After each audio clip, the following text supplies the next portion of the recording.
Time now for Media Watch. I'm joined by Florence Villeminot, who's here from Media Watch Desk. How are you? I'm all right. How you doing, Mark? Good to see you. Very well indeed. Obviously, lots of things happening across the internet, which is what this section's about, looking at what's making a buzz online.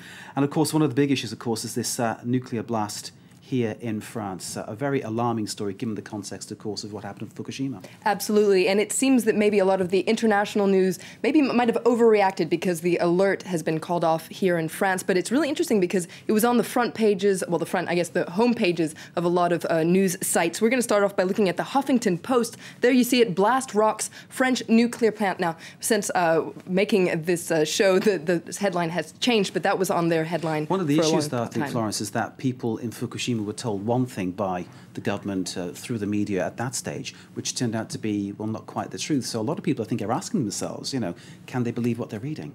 That's true. There's that sense of what is actually going on, and also this sense of impending disaster. Who's next? Now, a lot of news sites were also investigating their own nuclear reactors. For instance, we're going to take a look at the Daily Beast here, which pulled out an article that had actually appeared back in March when there was the initial tsunami and Fukushima disaster. And it takes a look at the most vulnerable U.S. nuclear plants. Now, the Daily Beast ranked the country's power plants according to 3 criteria: the risk of natural disaster, safety performance assessments, and how close it was to populations. Now, according to the Daily Beast, nearly half of the country's 104 nuclear reactors are very close to fault lines, and the #1 reactor at risk is the Indian Point nuclear power plant in New York, which is very close to New York City, and along the Pampano fault line. Okay.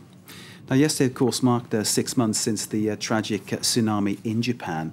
A lot of the press are still focusing on how the country is holding up. That's right. We're going to start by looking at an article in the Christian Science Monitor, which says that residents are still struggling, and the recovery is really slow and painful for a lot of people now. More than 80,000 people remain in temporary housing, according to the Christian Science Monitor. And there's also this feeling among many people that their plight is being little by little forgotten, both by locals in the area in Japan, but also here abroad. Now, keeping on the topic of the tsunami, there's an interesting piece that appeared in Asahi.com in the English language version, which says that on March 11th, the correct magnitude of the earthquake was not used in the tsunami warning. So basically, the measure that was used wasn't big enough, and so the initial warning for tsunamis was a lot lower than it should have been. Now, the warnings were ultimately revised, but it turns out that this information didn't get to people because of disrupted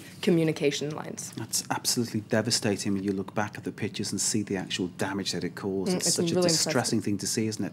Even now, it still really sort of brings it all back, doesn't it? And it's amazing to think 80,000 people, as you say, still living rough, basically. Absolutely, just living there where their houses used to be next to Of course, the focus of the media always moves on quickly, because that's the nature of the beast, sadly, and obviously people feel they've been forgotten. Well, let's hope they get what they need to make their lives better.